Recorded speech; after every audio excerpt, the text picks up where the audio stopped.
Queridos amigos, queridas amigas que participan escuchando este segundo conversatorio que desarrollamos como programa de Ciencias para la Familia de la Pontificia Universidad Católica de Valparaíso en torno a nuestra investigación sobre la transformación demográfica en Chile y su impacto en la familia. Esta actividad se constituye como un nuevo componente de nuestra participación en el programa de investigación internacional en orientación familiar PIN-OFF, dirigido por la Universidad Católica de Salta, en Argentina, la Universidad Internacional de La Rioja, de España, a las cuales nos unimos más de 25 universidades, tanto europeas como latinoamericanas.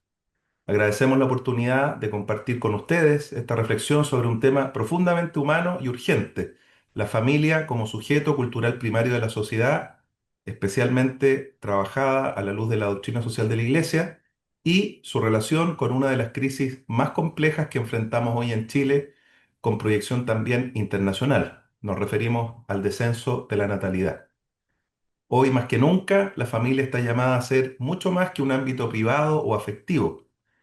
Desde la perspectiva de la Iglesia, es el núcleo esencial de la vida social y cultural, el primer lugar donde se aprende a ser persona, a convivir, a amar, a perdonar, a servir. Como nos lo recuerda el Concilio Vaticano II, en la Constitución Gaudium et Spes, la familia es la célula primera y vital de la sociedad. Y es que la familia no solo engendra vida biológica, engendra vida cultural y espiritual. En ella nacen los valores, se transmite la fe, se constituye identidad, hacemos sociedad. Por eso, la doctrina social de la Iglesia la reconoce como un sujeto cultural primario. Es el lugar donde la persona humana se forma en el amor, en la verdad, en la libertad. Sin embargo, en nuestro país, esta verdad fundamental parece estar siendo olvidada. Hoy en Chile tenemos una de las tasas de natalidad más bajas de América Latina, muy por debajo del nivel de reemplazo. Y esto no es solo un dato demográfico, es quizás un síntoma de una sociedad que ha perdido confianza en la vida, en el futuro y en la familia como proyecto de esperanza. Las causas son muchas: la inseguridad económica, el miedo al compromiso, el individualismo, la falta de políticas públicas con rostro familiar, pero también hay un problema de fondo. Hemos dejado de valorar a la familia como fuente de sentido y bien común. Frente a eso, queremos recordar que la solución no va a venir solo de subsidios o leyes, sino de una renovación cultural y espiritual donde podamos volver a ver a la familia como una vocación de vida, con una misión y con una perspectiva de alegría. El Papa Francisco en ese sentido nos recordaba que defender a la familia es construir el futuro. Por eso urge hoy día una colaboración entre la universidad, el Estado, la sociedad civil, para que podamos promover una cultura de la vida, podamos acompañar a los jóvenes en el valor del amor duradero y crear relaciones dignas para que las familias podamos acoger la vida con alegría. La familia es mucho más que un modelo entre otros, es camino de humanidad, y si queremos construir una sociedad más justa, más solidaria, más humana, debemos volver a poner a la familia en el centro, que podamos cada uno desde su lugar ser verdaderamente defensores y promotores de una cultura familiar abierta a la vida, con esperanza, responsabilidad y optimismo. Con esta introducción he querido animarlos para poder participar, unirse a esta conversación que vamos a llevar adelante con nuestros investigadores y profesores de nuestro programa de Ciencias para la Familia de la Pontificia Universidad Católica de Valparaíso, quienes nos van a introducir en dos temas fundamentales sobre esta temática relacionada con el descenso de la natalidad. Primero vamos a reflexionar con el profesor Guillermo Martínez, a quien voy a pasar a presentar a continuación, sobre los principales factores que determinan la estructura demográfica del país. Y después vamos a escuchar a la profesora Matilde Castillo, que nos va a presentar una reflexión sobre el análisis cuantitativo del aumento del envejecimiento demográfico. Después de cada una de las intervenciones de estos profesores, vamos a tener a dos académicos y académicas de nuestro programa de Ciencias para la Familia, quienes van a reaccionar ante las exposiciones de nuestros académicos que van a hacer la exposición central, y con ello vamos a poder generar un diálogo que nos ayuda a profundizar en esta reflexión que les proponemos para el día de hoy.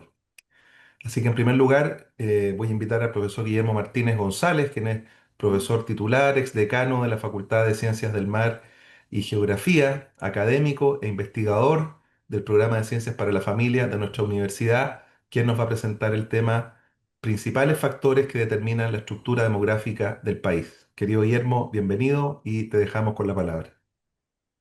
Gracias, Juan Pablo. Buenas tardes. Bueno, en esta presentación vamos a ver los principales factores que determinan la estructura demográfica del país y cómo la transformación demográfica en Chile va tensionando a la sociedad y a la familia. Lo primero que tenemos que ver es que, como decía Juan Pablo, la familia, entendida como sujeto cultural primario, se encuentra en el centro de estas tensiones y desafíos.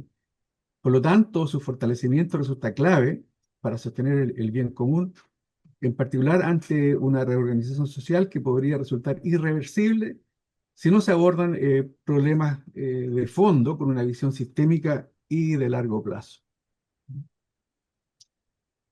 Tenemos acá que, como todo país, tiene una demografía y por lo tanto presenta una estructura demográfica la cual está determinada por algunos factores. Encontramos un par de variables que actúan en forma positiva sobre la estructura demográfica. Una de ellas es la inmigración y la otra es la natalidad. Y por otro lado tenemos dos variables que actúan en forma negativa sobre la estructura, que es la emigración y la mortalidad. ¿Ya? Estas variables, estas tres variables, lo que es natalidad, mortalidad y migración, ¿ya? A su vez están condicionadas por una serie de factores. ¿Sí? Encontramos factores sociales, culturales, económicos, biológicos, ambientales, políticos, geográficos, ¿ya? Que van condicionando y van determinando estos niveles, ¿no es cierto?, la magnitud de estas variables que están actuando acá sobre la familia. ¿Sí? Eh, Aquí vemos que la sociedad, la estructura demográfica y la familia están en una relación circular. ¿Ya? Acá esto va generando toda una dinámica, ¿ya?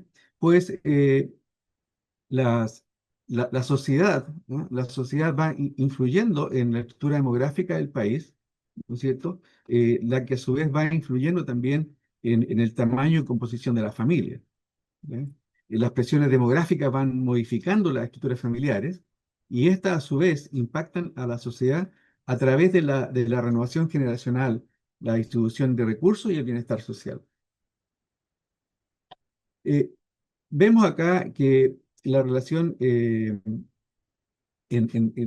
particularmente, qué es lo que pasa con la natalidad en Chile, datos preliminares del último censo, señala que en el año 2024 la tasa de natalidad en Chile alcanzó una mínima histórica con alrededor de 154.441 nacidos vivos, lo que representó una caída de 11,3% respecto al 2023.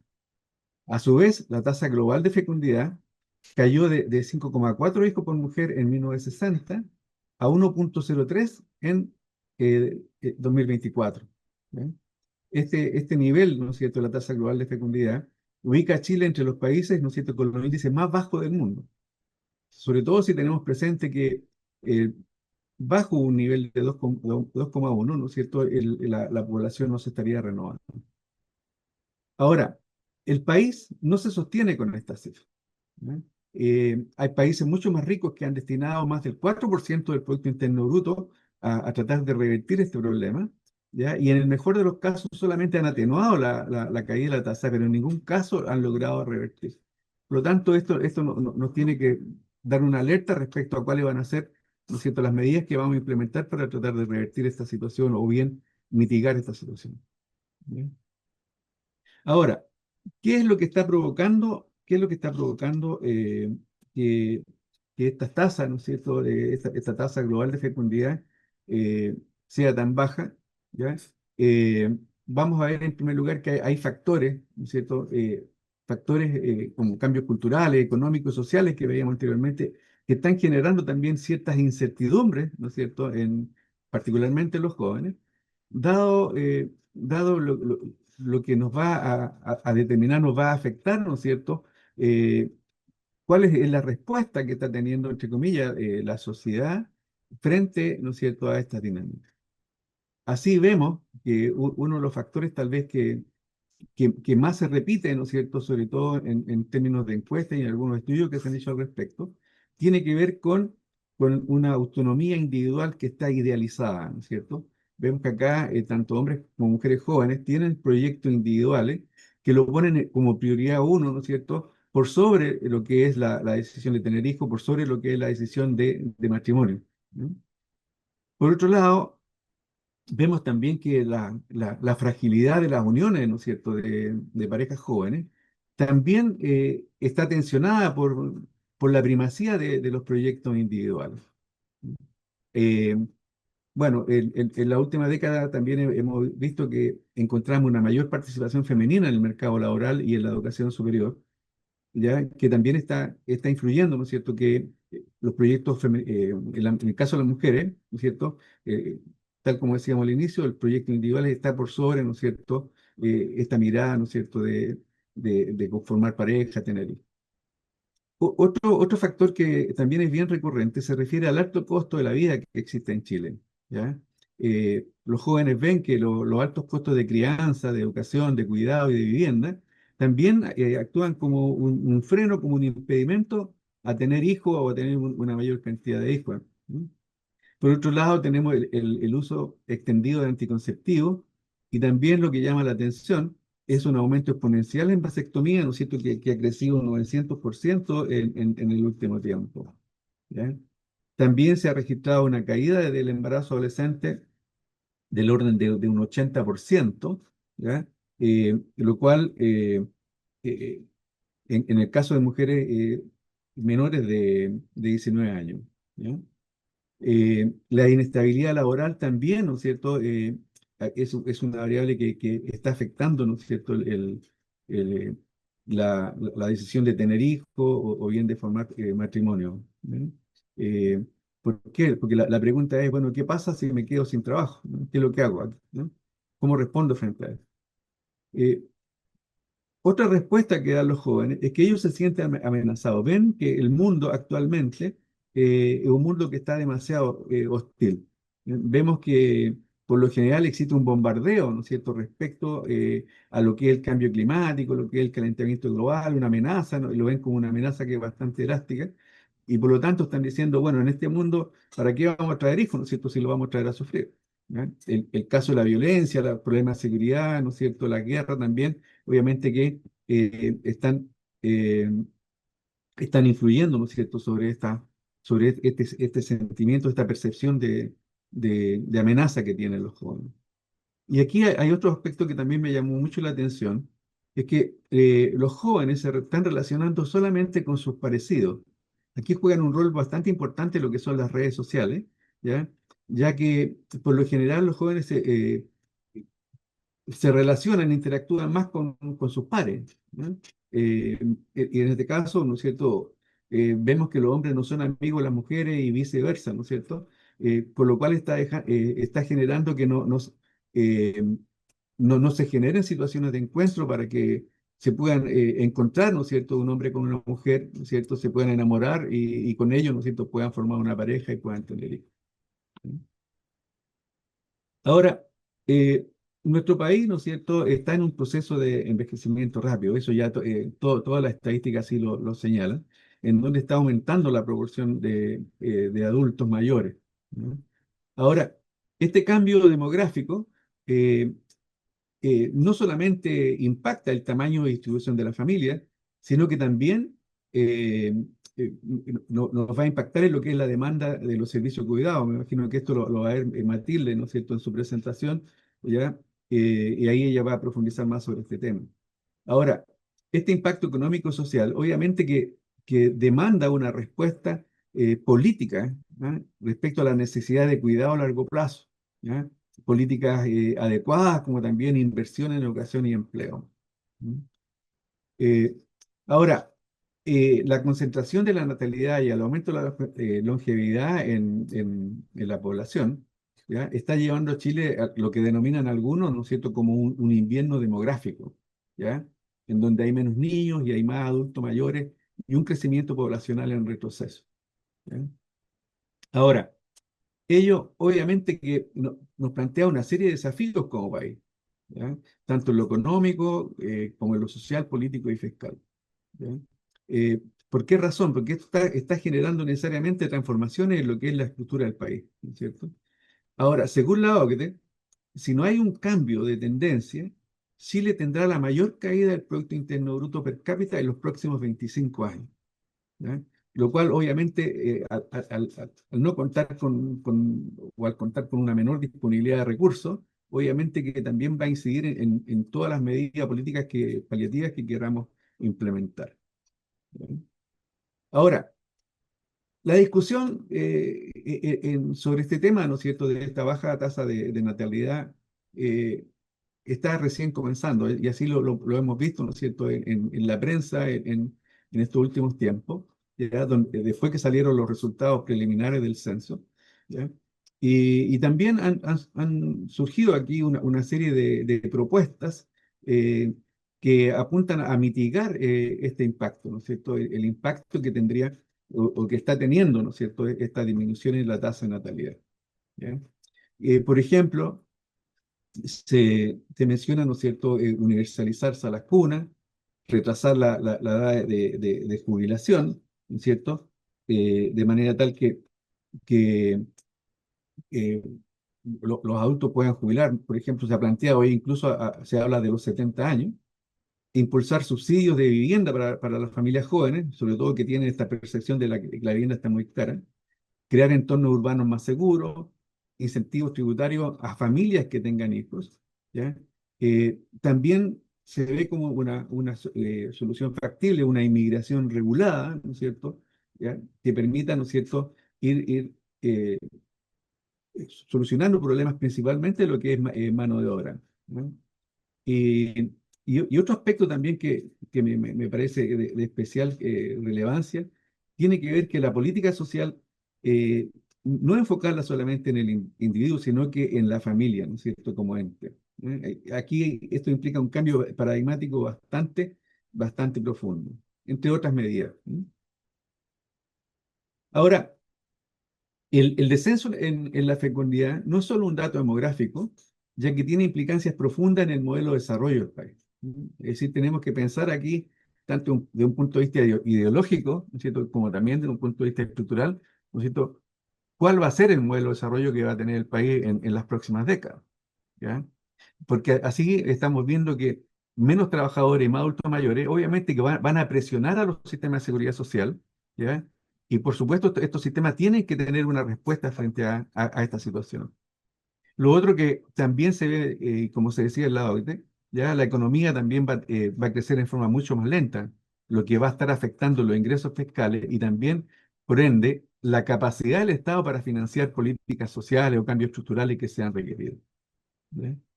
El país entonces deberá adaptarse a esta nueva realidad, donde los equilibrios entre las generaciones necesariamente van a ir cambiando radicalmente.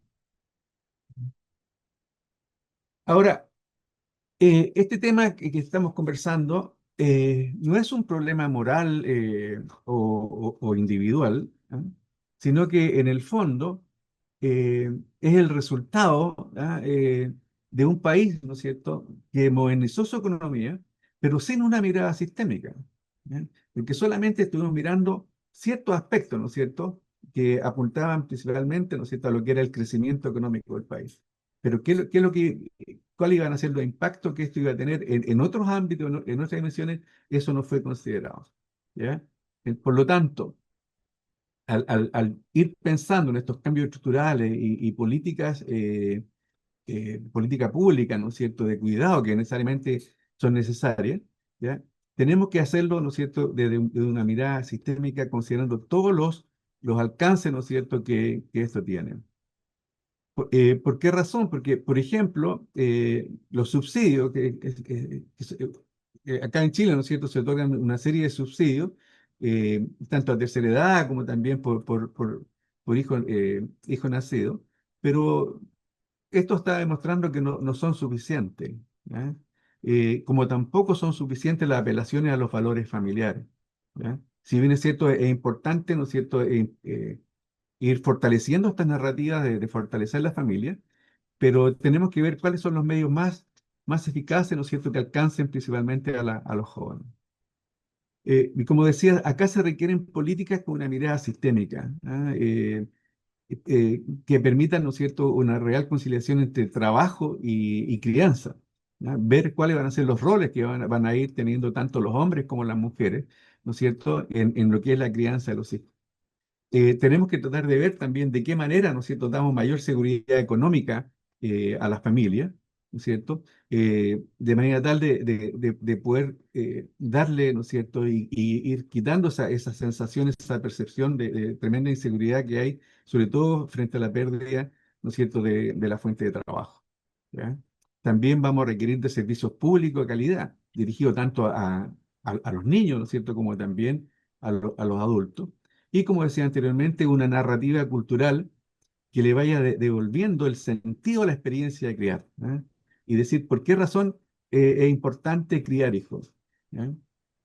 Escuchaba a un médico que hablaba, ¿no es cierto?, que él tiene varios hijos, ¿ya? Y él decía que en el fondo cada hijo que nacía, con cada hijo que nacía, iba aumentando el amor en la familia, ¿ya? Había más amor que recibir y había más amor que dar. Me encantó la intervención que él dio, ¿ya? Porque eso le da un sentido también a la crianza, le da un sentido a los niños. Y para terminar, eh, quiero destacar una frase que dijo Elon Musk en una conferencia virtual que dio en Argentina, ¿ya? Eh, en donde se le preguntó a él, bueno, cuáles eran los principales desafíos que tenía la humanidad, ¿ya? Sobre todo también viendo estos temas de lo que está pasando prácticamente en todas partes del mundo, esta disminución en la tasa global de fecundidad, ¿ya? Y Elon Musk decía todos los desafíos que tenemos en la humanidad, todos y cada uno de los desafíos que tenemos ahora y que vamos a tener en el futuro, solo los vamos a resolver si somos capaces de generar la materia prima más importante que tenemos para resolver los problemas, la materia gris, ¿no es cierto? El cerebro humano, la inteligencia humana.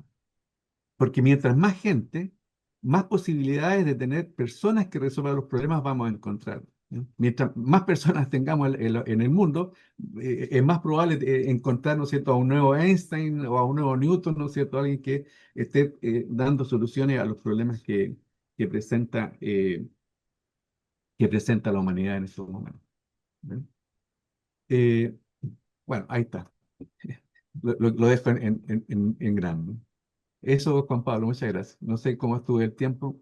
Muchas gracias, Guillermo, por esta introducción que nos hace, que como decíamos en un principio, después de varios meses que llevamos ya de reflexión, de conversaciones en nuestro programa para tratar de ir interpretando este fenómeno que está ocurriendo en Chile, estas últimas semanas hemos visto todos los días prácticamente intervenciones en los distintos medios de distintas autoridades, personalidades públicas, de las distintas áreas y tendencias en nuestro país que están precisamente tocando este tema, que nosotros ya lo veníamos reflexionando y de alguna manera proyectando respecto a lo que va a ocurrir en el futuro. Y es bueno lo que hemos hecho a través de tu primera exposición, que es precisamente sentarse a mirar todo este cúmulo de factores que van determinando este cambio que vamos experimentando desde el punto de vista de la estructura demográfica. Mm. Entonces, yo invitaría ahora a Nancy Zamorano Segura, que es también profesora de nuestro programa. Ella es profesora de Teoría de Sistemas de la Escuela de Ingeniería Industrial, académica e investigadora del Programa de Ciencias para la Familia. Bienvenida, Nancy, para que también desde esta reflexión que estamos haciendo desde distintas perspectivas, con distintos académicos, desde una visión poliédrica de la realidad, puedas tú de alguna manera ver, analizar estos primeros datos que nos da Guillermo y después seguiremos con otro de nuestros investigadores para que también nos aporte su punto de vista. Así que Nancy, tienes la palabra, tienes que activar el micrófono. Sí, gracias. Muchas gracias. Un gusto estar con usted y un gusto haber escuchado a Guillermo con este trabajo que estamos haciendo y que él ha presentado muy bien y que ha liderado muy bien en esta parte. Yo quiero ir a una cosa que es mucho más fundamental, dado que mi tema es el pensamiento sistémico y la mirada sistémica, y sabemos que este es un problema sistémico. Y a propósito de algo que tú dijiste en la introducción, Juan Pablo, y que creo que es central, y que tiene que ver con cómo estamos viviendo a la familia en la actualidad, con todos estos factores que nombró Guillermo y que sin duda conforman parte de todos los elementos que confluyen, y que tiene que ver con la valoración que está teniendo la familia, comprendiendo que esto es multifactorial, de que hay muchas cosas que influyen. Además, hay una desvalorización del rol de la familia en el desarrollo de las personas, en el desarrollo humano.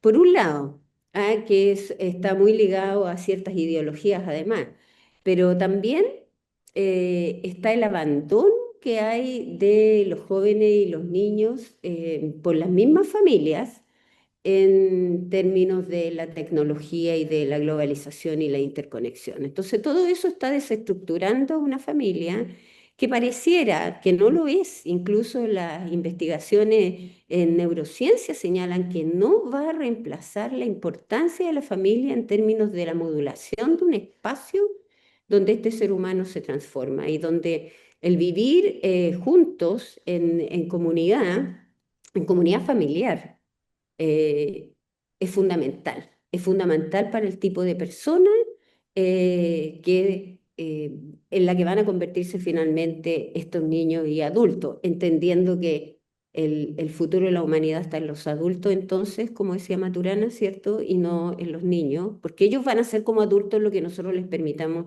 ser ahora como niños, como jóvenes y adolescentes. Entonces, ahí también la familia está siendo interferida, sobrepasada por este modo de vivir en función de la tecnología, y que aliena de alguna manera a los jóvenes y a los niños a esta soledad, en la que también Guillermo dice una cosa que era interesante, que es un punto bien discutido, a propósito de que los adolescentes están prefiriendo juntarse con gente más parecida a ellas en términos de género, eh, por una cuestión también de enfrentamiento, que también tiene que ver con una cosa, una postura ideologizada entre hombres y mujeres o diversidades sexuales. Entonces, eso también está atentando contra la convivencia, que parte siendo en la familia. Si nuestros jóvenes y niños no van a hacer algo más allá de lo que aprendan a hacer en su familia, porque eso es lo más fundamental.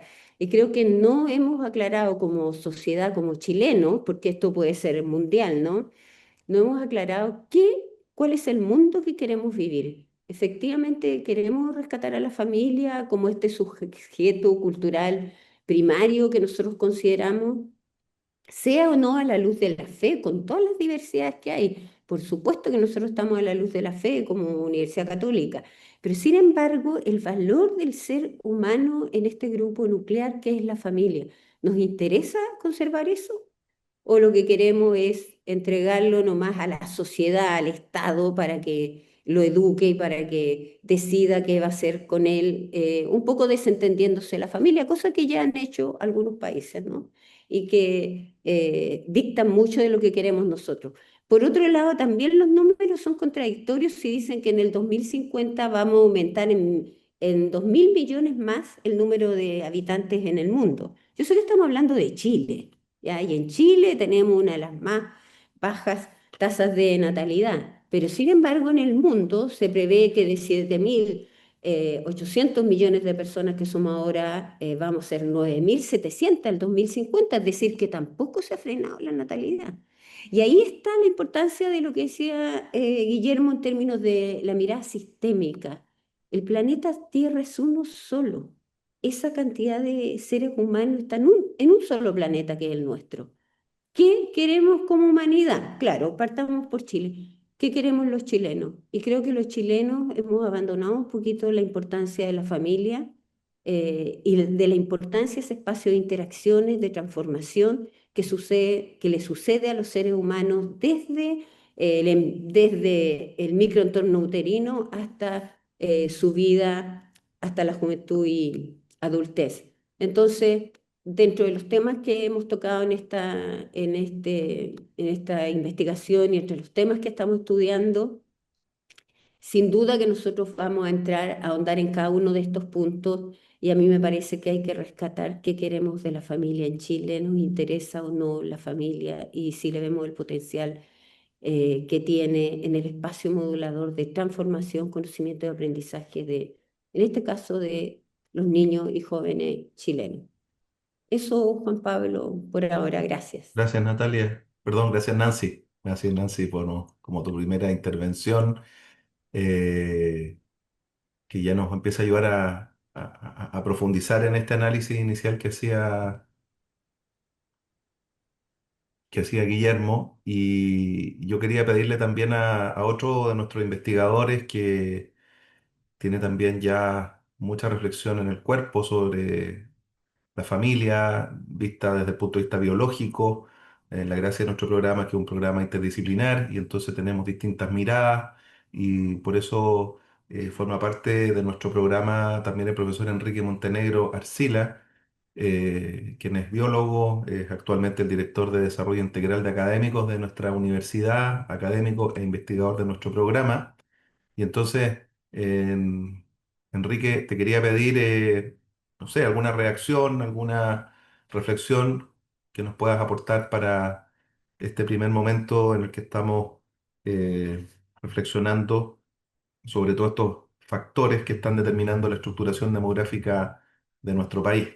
Eh, no sé, Guillermo, si ante lo primero que dijo Nancy, podríamos hacer alguna primera reflexión que nos ayude a ir analizando este tema de la sistematicidad, porque efectivamente, como decía ella, pareciera ser que de repente las cifras que uno maneja de entrada, como todo estaría apuntando a esta acelerada baja de natalidad, y sin embargo en esa proyección hacia el futuro uno ve que quizás la repercusión no es tan lineal, ¿no es cierto? Y entonces ella incorporaba el tema del análisis sistémico. Entonces, no sé si en ese sentido también tú nos podrías dar alguna luz al respecto, porque es un dato que quizás para el lector medio de nuestra sociedad que está viendo cifras, que ve resultados estadísticos, le cuesta conciliar esas dos dimensiones y entonces hacer un análisis de integración sistémica puede aportar elementos para interpretar ese fenómeno. Así que no sé si puedes Sí, decirnos algo al respecto y si después Nancy sí, quiere complementar algo más también, adelante. sí, por supuesto, estoy de acuerdo con lo que plantea Nancy de todas maneras. Primero, ¿no es cierto?, tenemos que ver, bueno, cuál es el tipo de futuro que queremos construir, cuál es el tipo de sociedad, ¿no es cierto?, y cuál va a ser el rol que va a jugar la familia. ¿Ya? Tenemos que recordar que nosotros los seres humanos somos seres sociales, ¿no? Que necesitamos de otros, necesitamos de otras personas, ¿no? Yo siempre digo que nosotros cuando nacimos a lo menos, ¿no es cierto?, está nuestra madre con nosotros. ¿Ya? Y también, ¿no es cierto?, necesitamos de otro, ¿no es cierto?, en todo lo que son los primeros estadios de desarrollo, ¿no es cierto?, del ser humano. Pero eso viéndolo de un punto de vista más utilitario, pero también no tenemos que olvidar que en las relaciones sociales, ¿no es cierto?, se enriquece la naturaleza del ser humano. En las relaciones sociales, ¿no es cierto?, donde se transmiten los valores, ¿no es cierto?, se va transmitiendo también lo que es la cultura. ¿Ah? Y ahí, ¿no es cierto?, el hogar, y como muchos ya lo han repetido varias veces, ¿no es cierto?, el hogar se transforma en la primera escuela, ¿no es cierto?, en la primera y gran escuela, ¿no es cierto?, en formar al ser humano, en formar en valores, ¿no es cierto? Eh, y en donde se van, ¿no es cierto?, generando los rasgos tal vez más, más perdurables que van a quedar en las personas. ¿No? Ahora eso, ¿no es cierto?, tenemos que potenciarlo, pero ¿cómo? ¿Ah? Eh, Como decía Nancy, hay una serie de narrativas, ¿no es cierto?, de discursos que están apuntando también eh, a tener una mirada distinta a la familia, en donde ¿no es cierto?, se ha exacerbado el individualismo, ¿ya? Y vemos que ese individualismo, de una u otra forma también ha actuado, ¿no es cierto?, en sentido contrario a lo que es la familia, y ese individualismo, ¿no es cierto?, de una u otra forma es lo que también ha impactado en estos bajos niveles de natalidad que tenemos. ¿Ah? y también, como decía la cifra, en estos bajos niveles de interacción social, particularmente en el caso de los jóvenes, ¿ya? En donde las redes sociales, la tecnología, ¿no es cierto?, ha provocado que cada vez las personas estén más individualizadas, que trabajen, estén como un ente único, desconectado físicamente, conectado en el éter, sí, pero desconectado físicamente con las personas. ¿Ah? Por eso les decía, a mí me encantó esa frase que mencionó el doctor, ¿no es cierto?, respecto al amor. Yo debo reconocer que no lo había visto de esa perspectiva y tiene toda la razón. ¿Ah? El amor, ¿no es cierto?, ese hilo de oro que nos conecta a todos, ¿ah? A todos en el mundo entero. ¿Ah? Y por lo tanto tenemos que ir fortaleciendo esos lazos. Porque eso hace buenas personas, eso hace buenas personas, ¿ah? Porque si estamos viviendo en este momento tensiones y vemos, ¿no es cierto?, cómo el mal o la maldad, ¿no es cierto?, abunda en distintos lados, ¿ya? ¿Cómo podemos mitigar eso? Bueno, con el sentido contrario, ¿no es cierto? Tenemos que ir generando, ¿no es cierto?, espacios de amor, creando más amor.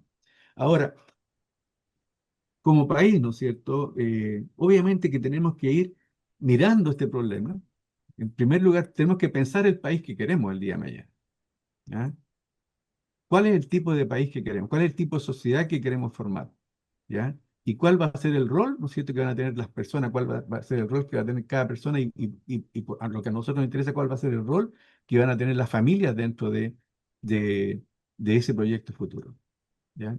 Y sobre esa base, ¿no es cierto?, ver cómo, cómo podemos ir generando, ¿ya? ¿Cómo podemos ir generando, ¿no es cierto?, políticas, ¿no es cierto?, cómo podemos ir generando mejoras estructurales, ¿no es cierto?, para que esto efectivamente tenga un, un- un impacto a nivel de la sociedad, ¿no es cierto?, tenga un impacto a nivel de mejores indicadores de nacimiento, mejores relaciones de pareja, etcétera, digamos. ¿Ah? Eh, Tal vez es la única forma, ¿ah? Porque, como le indicaba, por ejemplo, en el caso, por ejemplo, Hungría destinó una gran cantidad de recursos, ¿no es cierto?, pero atacar formas muy puntuales, ¿no es cierto?, dar incentivos, ¿no es cierto?, lo que la familia, como muchos países lo han dado, pero eso no, ha resultado que no tiene, no revierte los indicadores. ¿Mm? Entonces, vemos que esta iniciativa, así, muy puntual, muy individual, muy reduccionista, no han tenido un impacto. A nivel mundial no han tenido un impacto. No hay ningún país que presente mejora en este sentido. ¿No? Entonces, necesariamente vamos a tener que mirarlo desde esta perspectiva sistémica, como lo indicaba y también como lo reforzaba Nancy en su presentación. ¿No?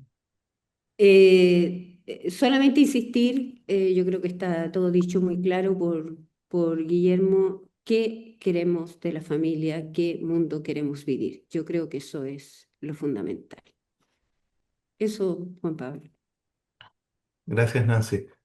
Bueno, vamos a seguir profundizando con elementos que son necesarios de tener presente para un análisis ahora más agudo, una vez que hemos hecho una primera aproximación en torno a los principales factores, y ese análisis agudo nos lo permiten las cifras, para que podamos precisamente empezar a evidenciar este fenómeno que estamos viviendo como sociedad, que como se ha dicho ya por parte de Guillermo, al menos de aquí a 25 años no tendría regresión, a no ser que hubiera una intencionalidad desde el punto de vista de los cambios de actitud en las personas respecto a la generación de familia, etcétera, para generar una situación de este tipo y que puede ser que hoy día no se esté visibilizando porque estamos experimentando algo que se está solapando o que se está atravesando con el descendimiento de la natalidad, que es el aumento que hemos tenido en los últimos años de la inmigración, ¿no es cierto? Y eso ha generado un cierto efecto de pantalla que ha impedido que se visualice eh, el impacto que está significando el descendimiento de la natalidad en el caso de nuestro país. Entonces, esto nos lleva a la necesidad de un análisis más detenido respecto a las cifras, a los elementos que significan para nosotros este análisis cuantitativo del aumento del envejecimiento demográfico que estamos experimentando y por eso vamos a invitar a nuestra querida también profesora, integrante de nuestro consejo ejecutivo del programa de Ciencias para la Familia, la profesora Matilde Castillo Vázquez, que es profesora titular de la Escuela de Ingeniería Industrial, académica e investigadora del programa de Ciencias para la Familia, ha sido también consejera superior, muchos cargos de importancia en nuestra universidad. Así que, querida Matilde, te dejamos también la palabra para que en unos 10 minutos, por favor, nos puedas hacer una síntesis de lo que ha sido este avance que llevamos en nuestro proyecto de investigación para que pueda ilustrar a los que están siguiendo este conversatorio. Así. Muchas gracias. Gracias Juan Pablo, gracias a la introducción, completa introducción de Guillermo y comentarios de Nancy, gracias a quienes nos escuchan también, o eventualmente después van a tener la oportunidad de escucharnos. Bueno, yendo directo al tiempo, ojalá me manden un mensaje por ahí, por WhatsApp puede ser, porque me aparece igual en la pantalla, para no pasarme mucho en el tiempo. El- lo voy a compartir, lo que he preparado para ustedes.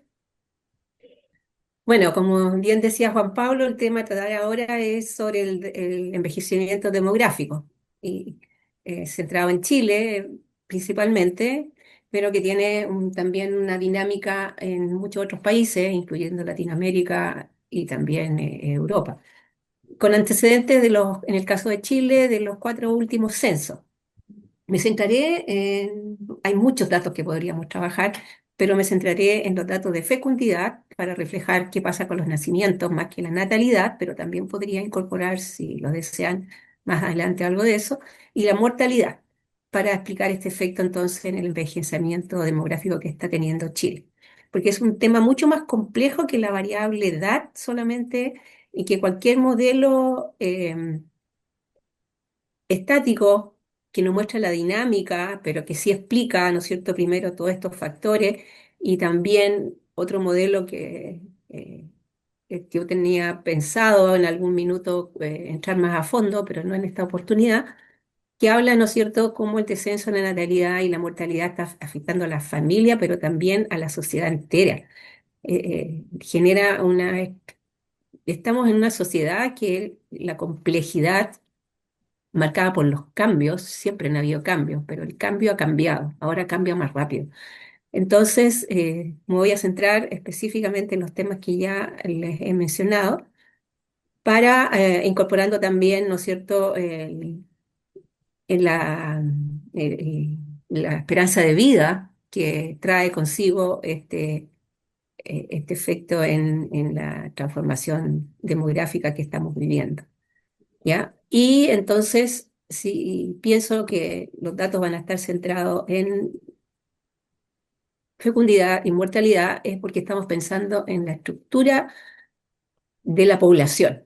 Eh, y ahí, ¿no es cierto?, puedo partir hablando de qué pasa en esta gráfica. Digo fecundidad, acá hablo de natalidad, es un poco diferente. Cuando hablamos de natalidad, miramos y cuantificamos los nacimientos eh, por tasas anuales de crecimiento o de crecimiento. Aquí en esta gráfica a la derecha está el comportamiento que tiene el América Latina, que tuvo la Latina a mediados del siglo pasado hasta estas 2 primeras décadas de este siglo, que va al descenso y que aparece, ¿no es cierto?, abajo en línea verde, Europa occidental, como que se mantiene. Eso está explicado, ¿no es cierto?, porque la natalidad en esos países ya estaba más controlada, había más avance en la ciencia, en la salud pública, que hace que haya una brecha inicial ahí, ¿no es cierto?, de 20 y algo, 26, 27 puntos en la mitad del siglo pasado, y ahora solamente estamos hablando de 5 o 6 puntos. Y a la vez, en ese mismo tramo de tiempo, si hablamos de la mortalidad, esta diferencia que hay inicialmente, que parece poca, pero que la dinámica de la mortalidad es muy distinta a la de la natalidad, de los nacimientos y por ende de la fecundidad. Estos 5 o 6 puntos que hay aquí, 6 puntos que hay inicialmente, se reducen, primero por la misma razón, ¿no es cierto?, que hay acá arriba, porque este brecha grande, por salud pública, por medicina, muchos, imagínense que estamos hablando también en el siglo pasado, y que se empezaron a crear programas asociados a la nutrición, desnutrición de los niños, en definitiva, a bajar las tasas de mortalidad, tanto al nacer como en los primeros años de vida, y que nos hacen, en este minuto, de acuerdo a estas estadísticas que las saqué de la ONU, eh, que tengamos una tasa de mortalidad menor que Europa Occidental. Eso como introducción. Este tema es mundial, pero las conductas que la podemos medir cuando hablamos de tasas, más que de números netos. Hablar de 5 millones es mucho o poco, dependiendo cuál es el total que tenemos de referencia.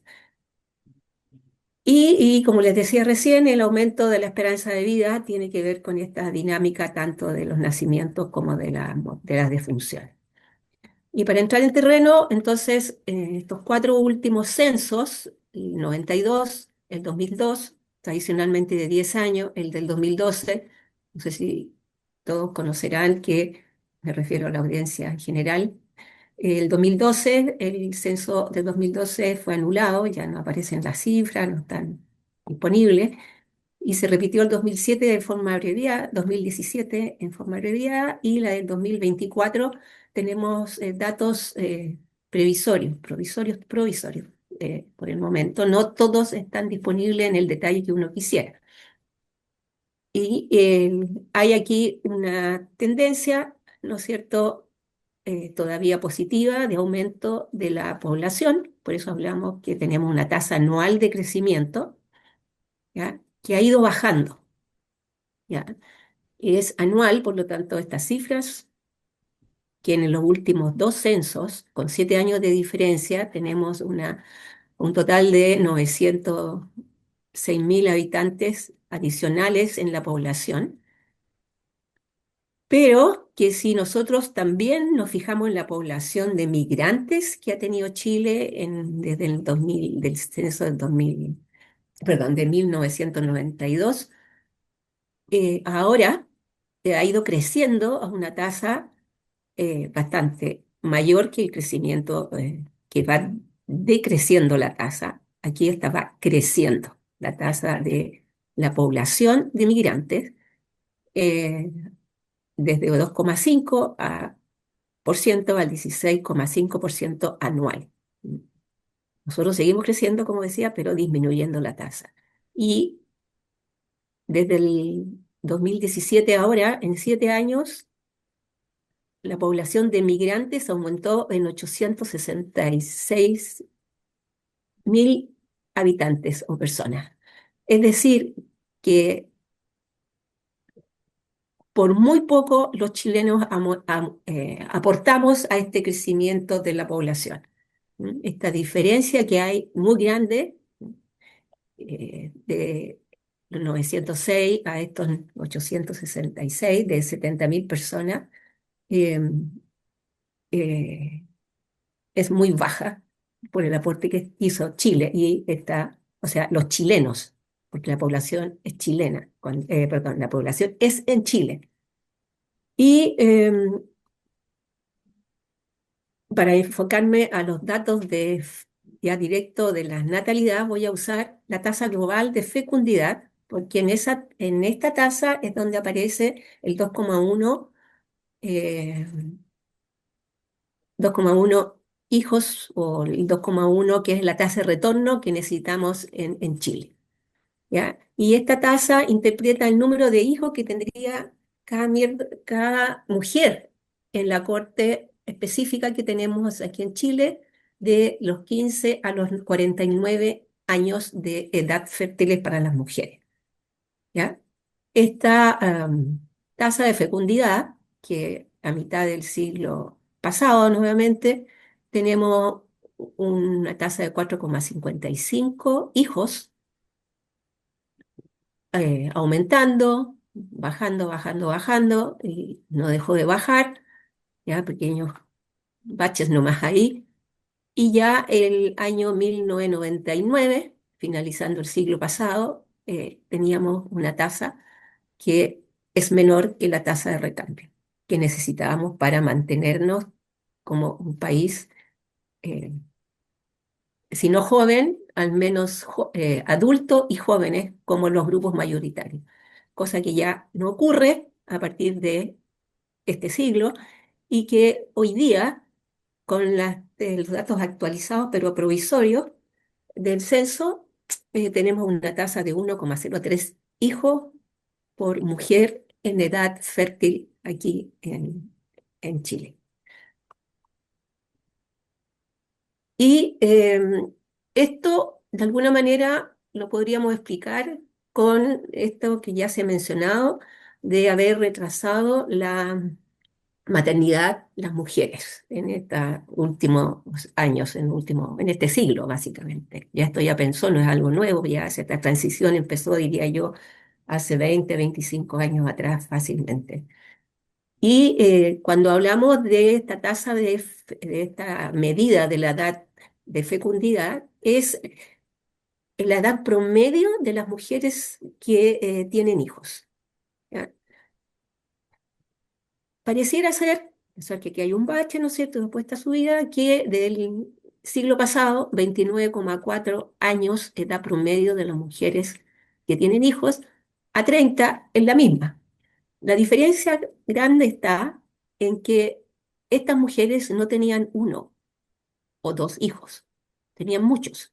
Entonces, podría ser, un ejemplo, su primer hijo a los 20, su último hijo, número 4, 5, 6, a los 40, hace que su edad promedio sea 30, ¿ya?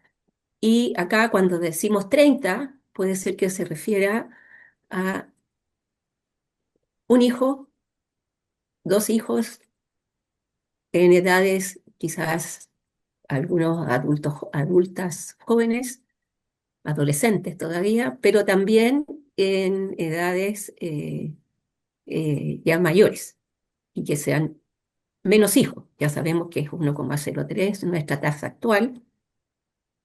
En la media del siglo pasado, como mencionaba recién, eran 4,55 ese promedio. ¿Ya? Entonces, aquí efectivamente hay una explicación de este bache, ¿ya?, que habla de la edad media de fecundidad. Entrando también un poquito más quizás en esto, eh, mencionar que el porcentaje de mujeres en este periodo de edad fértil de los 15 a los 49 años bajó de un 70,7 del censo del año 99 pasado a un 56,6 como dato provisorio también en este año del censo de 2024. Y por lo tanto, un poco más, y no sé qué pasará ya no creo que en muy pocos años más, yo creo que antes del próximo censo, vamos a hablar quizás del 50% o menos de mujeres en edad fértil que tengan hijos. Y eso se refleja en la cantidad de hijos para las mujeres que declaran tener hijos, o sea, que tuvieron hijos.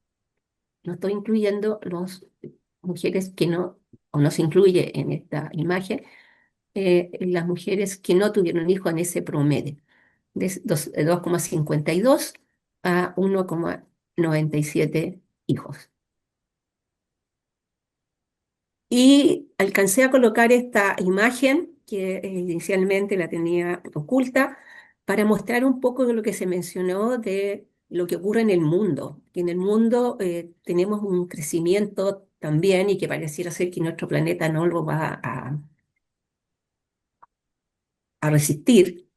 Están concentrados en muy pocos países que tienen tasas en vez de 1,6 como la nuestra, 1,03 como la nuestra, de casi 6, que nosotros no la teníamos incluso antes, 5,5 o 5,05, perdón, 4,7, 6 en Somalia. Bueno, no están todos los países. Hay países incluso Estados Unidos tiene 1,6, no está acá. Canadá está en 1,3. Japón creo que está del alrededor de 1. No, aquí está 1,22. Entonces China está en 1, etcétera. O sea, el tema de la población mundial con respecto a la realidad de cada país es complejo porque cualquier cambio que se quiera hacer, para no tener los efectos que yo voy a mencionar más adelante en el envejecimiento, qué es lo que está pasando con el envejecimiento geográfico. eh, Me voy directo entonces a, ahora a las defunciones. Aquí en las defunciones el comportamiento es distinto a lo que pasa con los nacimientos. A pesar que a veces se menciona de que están naciendo y muriendo la misma cantidad de personas, la tasa la tasa de variación interanual entre un año y el otro es distinto. En el caso de los nacimientos, que la tengo, si la quieren, que quieren que se las muestre, es toda negativa, va bajando, bajando, bajando. Aquí se comporta sub y baja los fallecimientos. O sea, es negativa y positiva esta tasa de variación interanual, ¿ya? Porque eso se mide eh, por año, entonces tiene un efecto distinto todo lo que son tasas.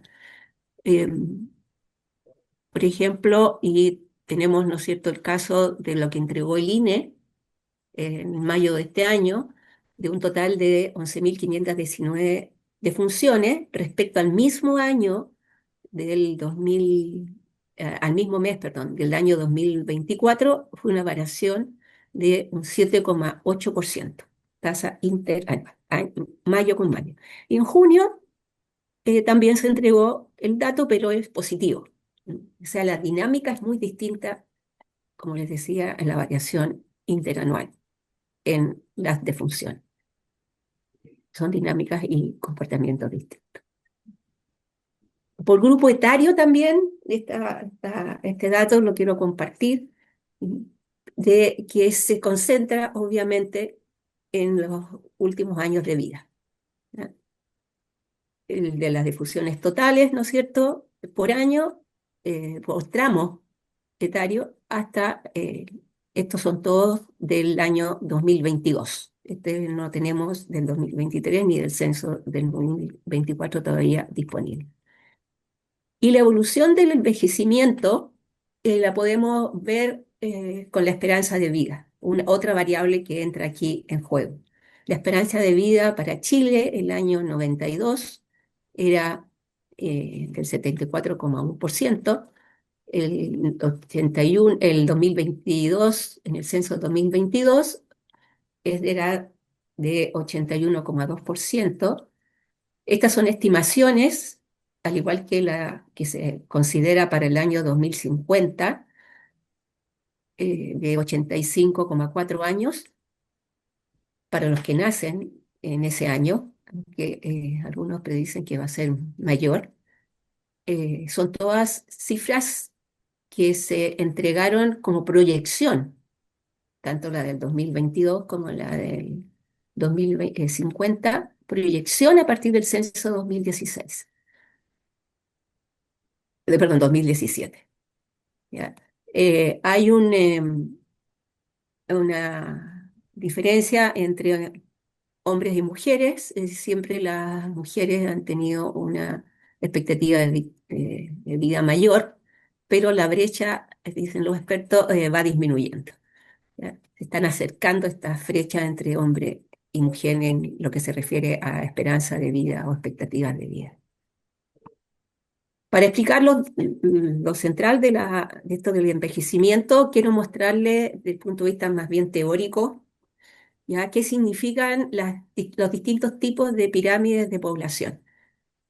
Por un lado, la tradicional que uno piensa que es la pirámide, todas se llaman pirámides, no sé por qué, pero la primera es la que se denomina en la pirámide donde prevalece la población joven, ¿ya? Los que están aquí abajo, en la base. Después tenemos una que va tomando lo que yo llamo una forma más como de jarrón, en que prevalece, pasa a ser la adulta, la que tiene mayor porcentaje, pero le sigue la joven. Y después, como dice esta imagen, pasa a los adultos mayores, ¿no? Grupo de edad más anciano. Y pasa a ser regresiva, ¿ya? Cuando sigue siendo adulto mayor, los adultos, perdón, los que tienen mayor porcentaje, pero los adultos mayores han aumentado. Y la parte baja, donde están los que recién nacen, los adolescentes, los jóvenes, que se llaman los grupos de jóvenes, pasan a ser menores, ¿ya?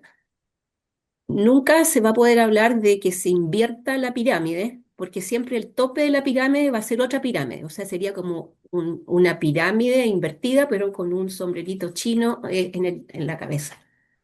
Eso porque así es como vamos, la mortalidad se va, la dinámica de la mortalidad, por como yo les mencionaba. Y eso es lo que ocurre de acuerdo a la población censada, que tenemos esta forma, ¿ya? Que es regresiva.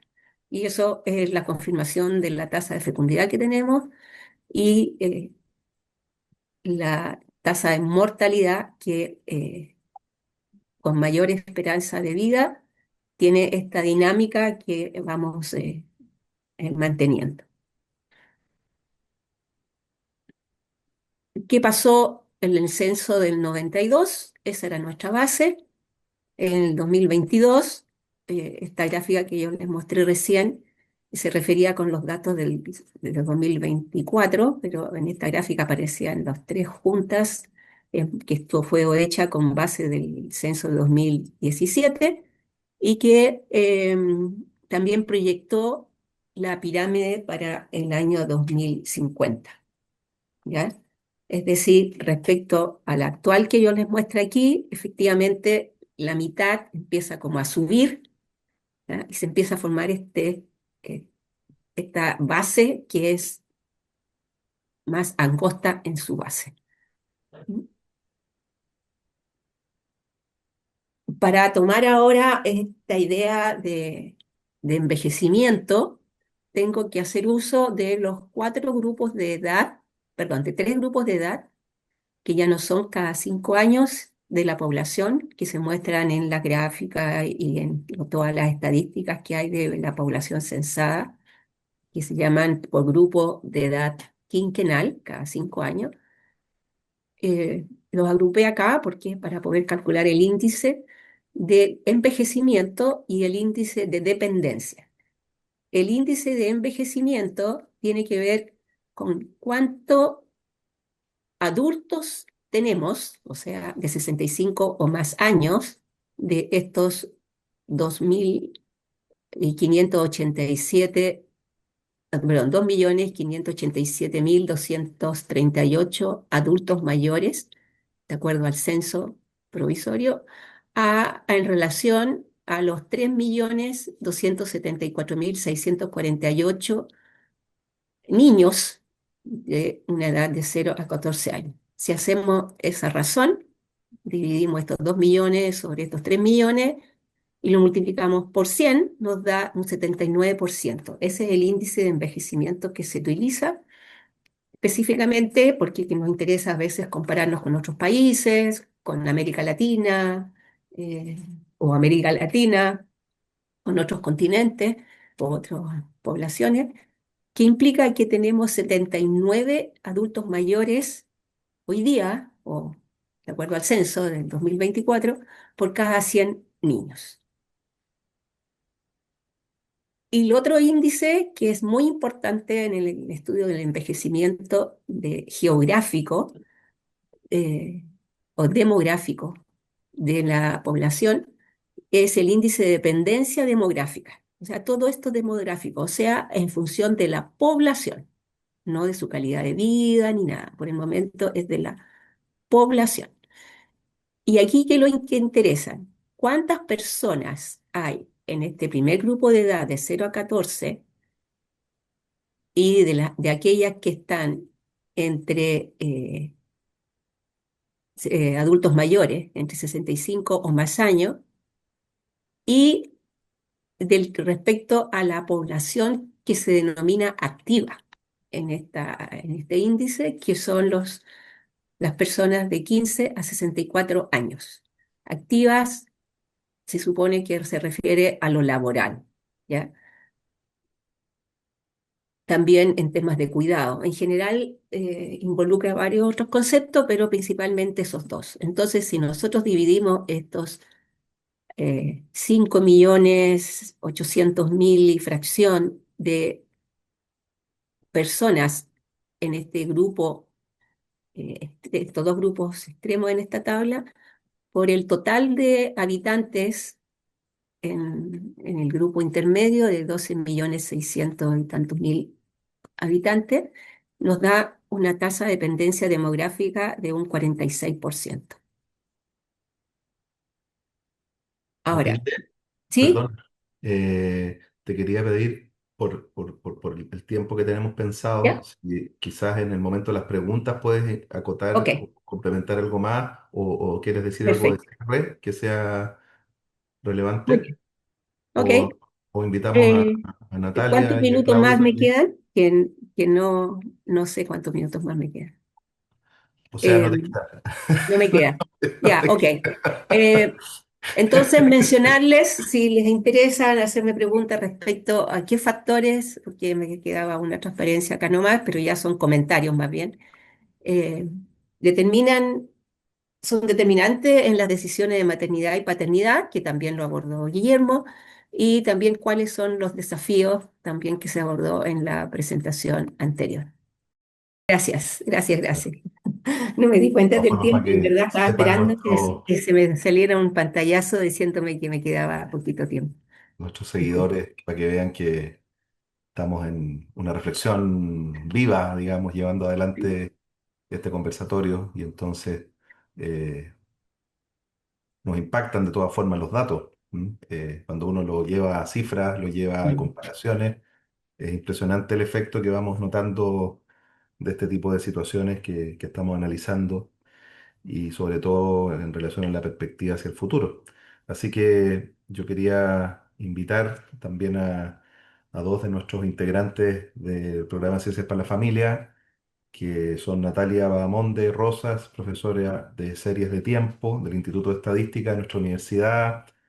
Ella ha sido también directora del Magíster en Estadística, es actualmente académica e investigadora del programa de Ciencias para la Familia, y también a profesor Claudio Lortegui Gómez, quien es director de la Escuela de Periodismo de nuestra universidad, también académico e investigador de nuestro programa de Ciencias para la Familia, para que puedan reaccionar desde su propia disciplina ante los datos que nos ha aportado Matilde y también con ello enriquecer el análisis que estamos haciendo. Así que primero Por Natalia favor. y después Claudio, bienvenidos.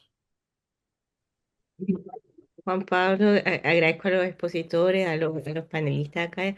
Es siempre interesante escuchar las miradas de temas que hablamos siempre, pero que acá cobran una especial como connotación. Yo voy a intentar ser breve y quería como conectar los elementos que Matilde había acá mencionado con lo de la primera exposición, porque creo que acá también hay un tema bien estructural.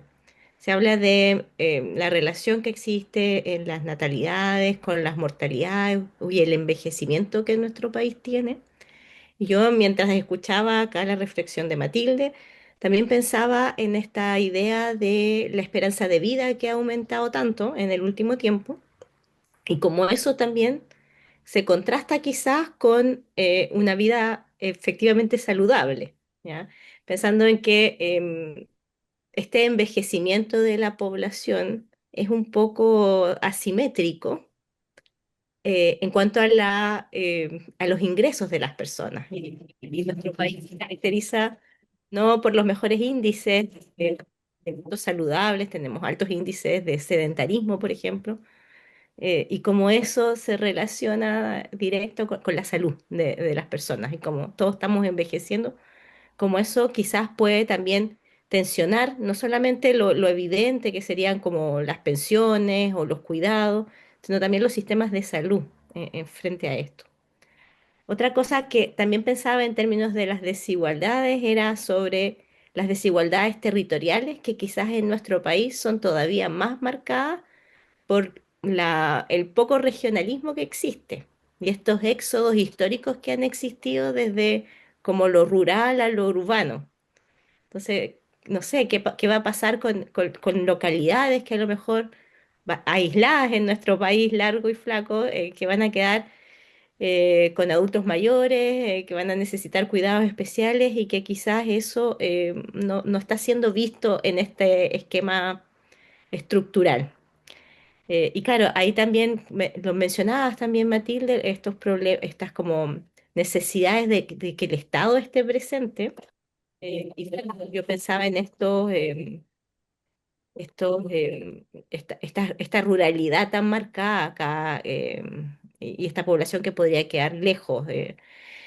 Y claro, lo que quizás nos toca a nosotros como adultos, adultos no tan grandes ni tan chicos, de estos de ser como familia sándwich, que escuché el término. Acá creo que hay personas especialmente involucradas con esto, personas que estamos como a cargos de padres y a cargo de hijos. Entonces, estamos en una situación demográfica especial. Entonces, creo que de alguna forma eso en hogares quizás menos favorecidos favorece, y esto acá conectándolo con nuestros puntos anteriores de investigaciones que hemos hecho de pobreza, en que estos círculos de pobreza intergeneracional podrían también verse afectados por estas necesidades de cuidado y estructuras familiares dinámicas que estamos teniendo. Lo último que pensaba era que en estas evoluciones que ocurren, acá tenemos, por ejemplo, las situaciones de natalidad que Matilde nos mostró a lo largo del mundo. Yo no las alcanzamos a ver, seguro existen las mismas para el envejecimiento, las esperanzas de vida. Y yo siento que de alguna forma los instrumentos de medición, que son diversos, ¿verdad? Y que tenemos que ir a varias fuentes a buscarlos, quizás no van de la mano de los cambios, como que las cosas están cambiando más rápido que el tiempo en que se hacen los censos, no se alcanzan a observar estos cambios como de forma simultánea. Entonces, acá, no sé, quiero rescatar primero la necesidad de ver este problema también en el contexto global, o sea, ver que no solamente estamos hablando de gente mayor, estamos hablando de políticas públicas, estamos hablando de salud, estamos hablando, no sé, hasta de salud mental, quizás para personas de cuidado que están con sobrecarga.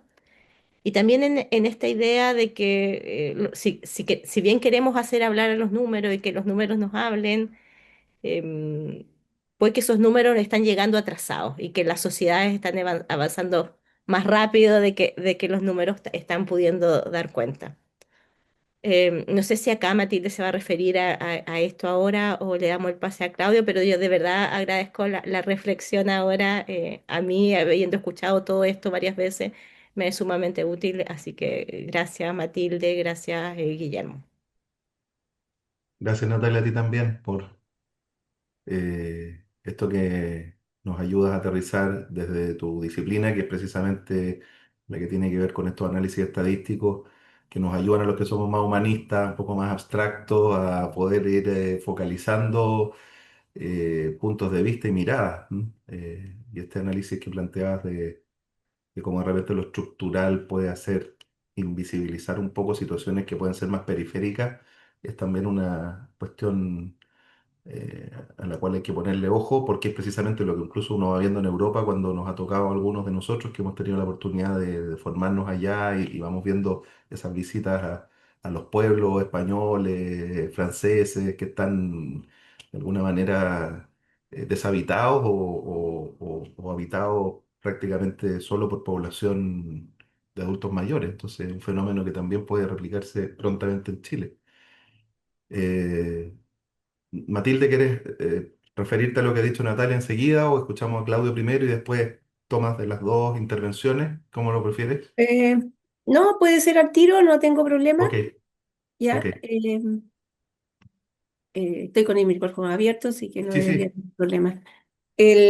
Sí, esto es interesante lo de vida saludable, por eso yo hice hincapié cuando hablaba de esperanza de vida o cuando hablaba de los adultos mayores en este bloque, hablaba de la palabra demográfica, o sea, envejecimiento demográfica, porque solo a partir de datos de población, entonces no refleja, o sea, es muy complejo el fenómeno, pero partimos por algo que es duro, digamos.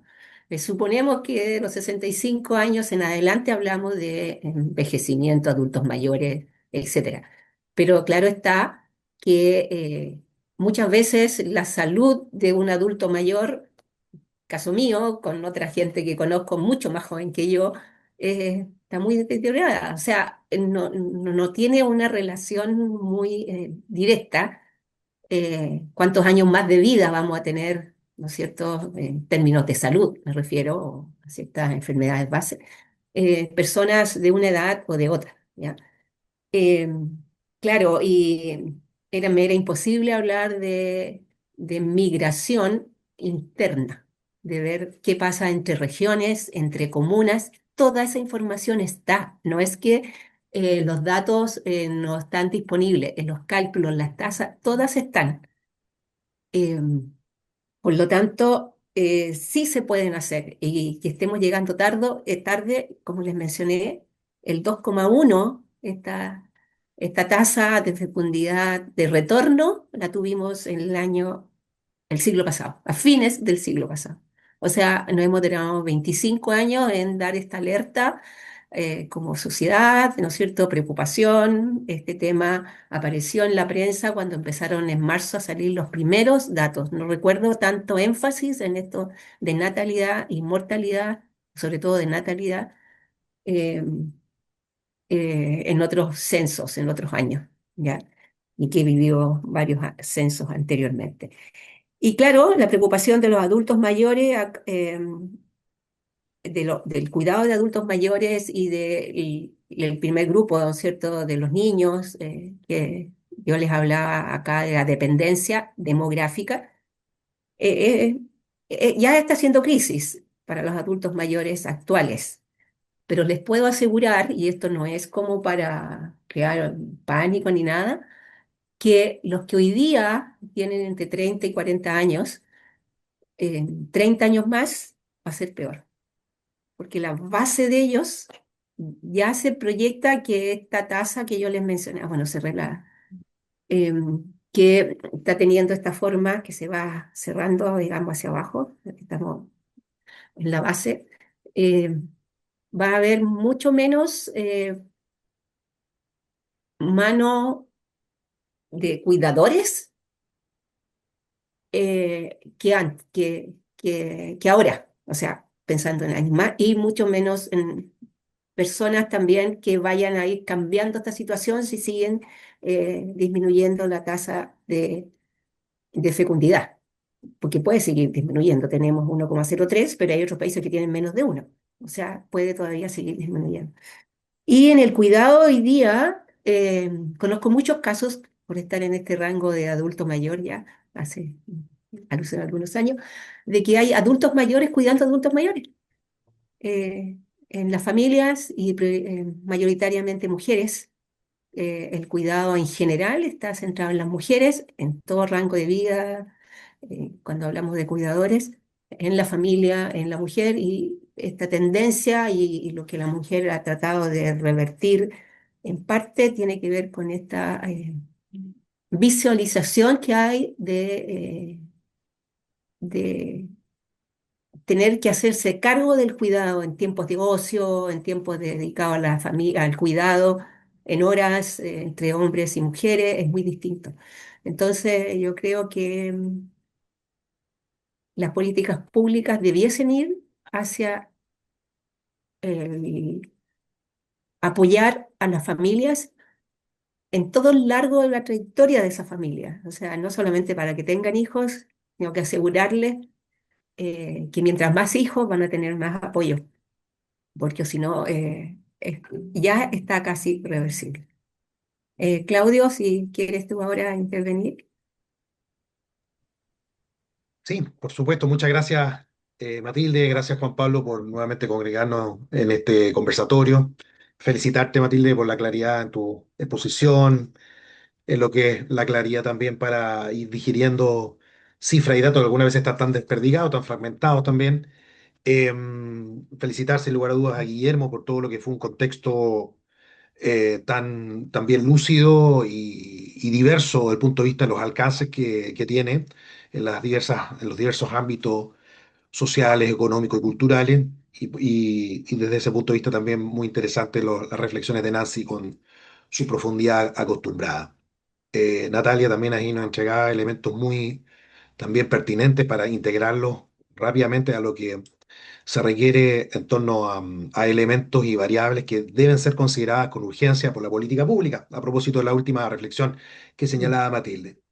A ver, desde el ámbito en el que uno puede aportar y como muy bien señalaba Juan Pablo en la presentación, la interdisciplinariedad que caracteriza investigaciones de esta naturaleza, sin lugar a dudas, nos pueden, entre comillas, dar posibilidades de ver el fenómeno desde diferentes perspectivas, entendiendo las complejidades estructurales de las cuales ha hablado Guillermo y Matilde frente a esto que ya no es un fenómeno, sino ya es una realidad y que no va a hacer sino acentuarse dentro de los próximos años y va a plantear grandes desafíos. Yo quiero hacer una reflexión muy breve en torno justamente a esos desafíos, planteárselo también a Matilde y al resto aquí de mis colegas eh, que están basados fundamentalmente en lo que han sido las conversaciones y los análisis interdisciplinarios de este equipo y llevándolos un poco a las perspectivas que me competen, que están dados por las estructuras digitales de convivencia y socialización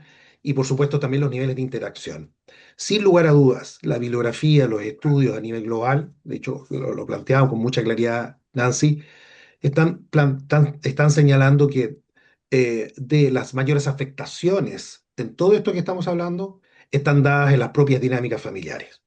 Yo quiero centrarme para no quitar mucho tiempo en tres puntos que yo creo que son muy confluyentes en lo que ha sido la discusión de este equipo. Uno, efectivamente, los fenómenos cotidianos de socialización, en los cuales Guillermo y Nancy profundizaban de manera muy notable. Otro, los elementos de formas de trabajo, a propósito de la misma reflexión que estaba teniendo Natalia y Matilde. Y por último, los elementos de usos digitales que están muy interrelacionados porque finalmente en estos pueden haber también elementos de oportunidades. ¿Ah? Eh, Cuesta por momentos, ¿cierto?, ser optimista en una situación y una realidad muy reactiva de la política pública chilena y de la institucionalidad y del liderazgo político chileno. Lo que plantea Guillermo es, creo yo, debiese ser uno de los elementos centrales de la discusión hoy día presidencial, es si Chile no se pone las pilas en este tema, vamos a tener la mayor caída del Producto Interno Bruto. Ahora, en 20, 25 años más. Entonces, eh, es un tema ya no de futuro, sino de urgencia. Frente a los fenómenos de socialización, como una línea inicial, efectivamente los cambios en las dinámicas familiares están siendo muy, muy fuertes, significativos, con familias que no solo son más pequeñas, sino que se están modificando estos entornos de socialización primaria que señalaba Juan Pablo. La evidencia lo está mostrando de esa manera. Esto está provocando, por ejemplo, reducción en los espacios infantojuveniles que va a implicar que evidentemente a menos niños va a haber menores demandas incluso por estructuras de socialización de esta naturaleza a nivel educacional, como los jardines infantiles, las escuelas, las actividades recreativas, lo que va a llevar a un cierre y a una reconversión de estos espacios. Por otro lado, vamos a tener también, evidentemente, una mayor presencia, una visibilización de nuestros adultos mayores.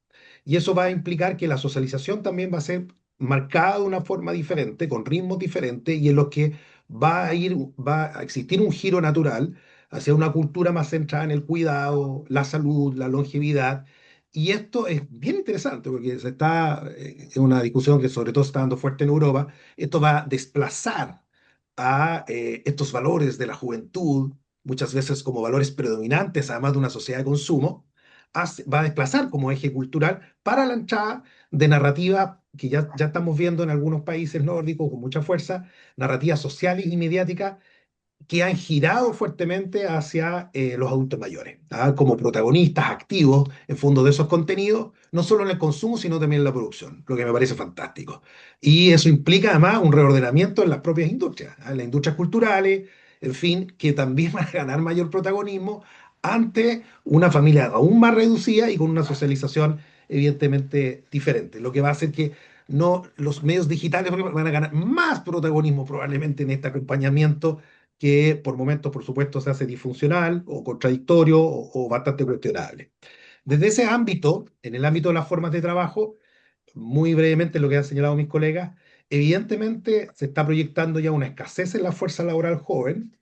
Interesante ese dato que mostraba Matilde a nivel global. Bolivia, ¿ah? Con una tasa interesante desde el punto de vista y un vecino, que perfectamente quizás un tipo de migración siempre hemos tenido mucha inmigración boliviana, pero quizás incluso hay un eje desde el punto de vista de relaciones internacionales estratégico en lo que puede ser un socio fundamental para Chile en los próximos 20, 25 años o más.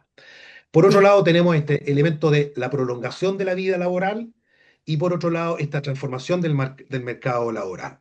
Todo esto, además, lo que estamos observando es que se va a acentuar, por tanto, un elemento de automatización muy fuerte y eso va a presentar también grandes desafíos para los proyectos formativos, para las universidades y para todo lo que se viene en este ámbito. Se está hablando fuertemente de volver a trabajos remotos de manera muy intensiva, probablemente como lo fue incluso a nivel del COVID. ¿Por qué? Porque van a tener que ingresar personas mayores al trabajo y porque, por otro lado, vamos a tener que también convivir con muchas responsabilidades de cuidado hacia nuestros mayores. Entonces, los elementos de desplazamiento también y uso de los espacios van a cambiar. Bueno, para terminar, todo esto va a impactar obviamente también en la digitalización de nuestra sociedad, que no ha hecho sino intensificarse en estos años. Y lo que se está hablando en el ámbito de las comunicaciones mediáticas, masivas, tecnologías de la información, es una tecnología muy fuertemente adaptada al envejecimiento. Es decir, aumentar demanda por interfaces accesibles que van a estar muy orientadas más a la aplicación de la salud, al monitoreo remoto y a redes sociales, plataformas de redes sociales muy, muy, muy focalizadas en adultos mayores. Esto va a hacer que inclusive la innovación que ha sido muy impulsada contraculturalmente por los jóvenes, desde Steve Jobs, ustedes se acuerdan, ¿no? De los Mm. 60, 70 en adelante, eso va a cambiar, va a cambiar. Y eso va a ser bien interesante porque va a obligar también a nuestras sociedades y a nuestros países, para no quedarnos atrás, a propósito de lo que dice Guillermo, desde el punto de vista de los elementos de innovación, que nuestros adultos mayores van a tener que ser los grandes innovadores. ¿Ah? Y eso va a implicar nuevas formas de alfabetización, probablemente comunicacional, mediática e informacional. Y esto está generando, además, ya lo estamos viendo, un cambio en el comportamiento de los contenidos y las marcas ya están comenzando también a adaptar sus mensajes fuertemente a públicos más maduros y se están priorizando otro tipo de temáticas que son necesarias, además, debido a la conformación incluso piramidal que señalaba Matilde, que va a obligar evidentemente a nuevos tipos de competencias, discusiones y resguardos en los debates públicos. El tema del bienestar, el tema de la seguridad financiera, los elementos de salud van a ser fundamentales. Entonces, desde el punto de vista de políticas públicas que este equipo ha planteado en las conversaciones, nosotros hemos ido avanzando en discusiones sobre los sistemas de cuidados, los elementos de conciliación de trabajo-familia, los voy a enumerar rápidamente en honor al tiempo. En los temas de reforma previsional y salud, que sabemos no da los números desde el punto de vista de lo que está proyectando Chile con su sistema Ujú. actual. La migración, además, como estrategia demográfica. Y finalmente, un tema interesante, el uso de la inteligencia artificial que tiene cuestiones muy preocupantes, pero también cuestiones muy luminosas, también desde el punto de vista de adaptación tecnológica como respuesta frente al envejecimiento. En algunas discusiones habíamos señalado nosotros casos como el de Japón, ¿ah? Que es un pionero en la robótica asistencial, una domótica para el cuidado, robots de compañía y asistencia. España le está siguiendo muy fuertemente con el tema de la gerontotecnología inclusiva, es decir, sistemas virtuales adaptados, startups importantes que están diseñando interfaces digitales para adultos mayores.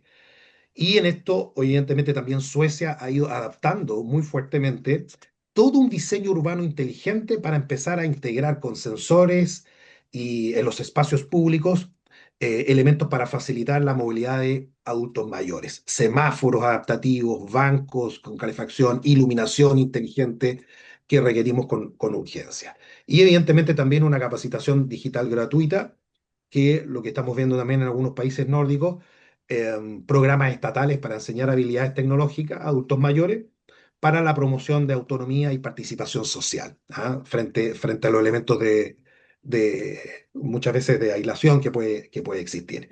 Estados Unidos nos ha quedado atrás, pero el foco ha sido una inteligencia artificial muy fuerte en salud geriátrica. Y finalmente, en términos para concluir, hay varios especialistas que están señalando que en rigor lo que van a requerir nuestros países es un diseño en general centrado en el usuario, tecnología centrada en el usuario, en el que los adultos mayores van a tener que ser fase protagónica en la elaboración, construcción y diseño de nueva creación tecnológica, pero esto va a estar supeditado a lo que dice Natalia, a niveles de accesibilidad económica. O sea, si esto no, en verdad no logra financiarse, la verdad que va a generar para el mundo adulto, que incluso no va a estar quizás con una actividad tan fuerte, un nivel de limitación y de aislación y de exclusión muy preocupante, ¿no? Así que eso, muchas gracias, Matilde, Juan Pablo. Muchas gracias, Claudio. Brillante también la intervención, como seguimos viendo elementos. Nancy ahí escribía adelante, está emocionada escuchando a los colegas, ¿no es cierto? Porque aparece esa reflexión que ha sido decantando durante todo este año, más de un año que Ujú. llevamos dándole Sí. vuelta a esta temática y vamos viendo que eso da fruto finalmente. Así que Matilde, estamos ya casi hacia el final, pero no sé si quieres dar algún Voy a tratar de comentario ser de mucho más cierre. breve, Sí, sí, sí, trataré sí. de ser un poquito más breve porque quiero rescatar, pucha, escribí varias cosas de las que mencionaste. Claro, es una exposición, o sea, con los temas que tú tocaste ya tenemos una exposición también completa. Pero hay dos palabras, dos palabras que me quiero resaltar. Una es la innovación. Cuando los países viven situaciones de crisis, si no hay innovación, no podemos seguir aplicando, no hay solución porque no podemos seguir aplicando las cosas antiguas. Tenemos que cambiar. Y lo que tenemos que cambiar, yo creo, es el modelo de crianza y cuidado que tenemos en Chile, fortalecer a la familia y hacer de las políticas públicas, pero con una responsabilidad no solo del Estado, sino que también del mercado y también de la sociedad para poder revertir la situación que estamos viviendo. ¿Ya? Y claro, uno aboga por la familia, porque quienes cuidan. Otros modelos con uso de la tecnología, que tiene, como todas las cosas, un lado positivo y otro no tan positivo, porque si no, de verdad, en, en muchos ámbitos, pero en particular, como yo trabajé el tema del envejecimiento, lo más van a sufrir van a ser los adultos mayores en esta pirámide, no completamente invertida, pero casi invertida, con sombrerito chino, como yo le llamo yo. Eh, Porque ahí las diferencias económicas para acceder a ciertas cosas que mencionaba Claudio, no todos van a disponer de ellas. Entonces hay que innovar y pensar desde ya cómo fomentamos y revertir quizá en 30 años más esta situación de la pirámide. No digo pasar al tiro a la pirámide joven, pero trasladarnos a la pirámide de adultos y jóvenes, como para ir acercándonos. Así que gracias Juan Pablo, gracias a la intervención de ustedes y eso, gracias. Gracias, Matilde. Bueno, queremos agradecer a todos nuestros profesores, académicos, investigadores de nuestro programa de Ciencias para la Familia. Aquí hemos participado seis, somos un equipo más grande, pero veíamos que era importante asumir esta segunda reflexión que hemos llevado adelante dentro de este proyecto internacional por parte de estos seis investigadores que hemos ido profundizando en estas áreas específicas que se interrelacionan unas con otras para presentarles este conversatorio que, como decíamos en un principio, está al servicio de esta investigación internacional sobre orientación familiar que estamos haciendo con varias universidades y con las cuales nos hemos comprometido a hacer públicas nuestras reflexiones, camino a lo que va a ser nuestro artículo.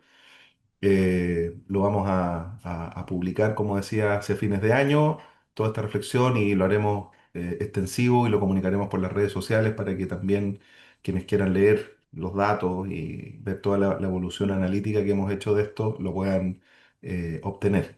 Así que, sin más, agradezco también a la universidad que siempre nos da el soporte necesario, la ayuda digital para poder llevar adelante todas estas actividades, y a todos aquellos que nos están acompañando y nos seguirán acompañando a través de las redes sociales para enterarse de los avances, de los alcances que está logrando nuestro programa investigativo en esta temática tan importante que hemos analizado hoy día en este conversatorio.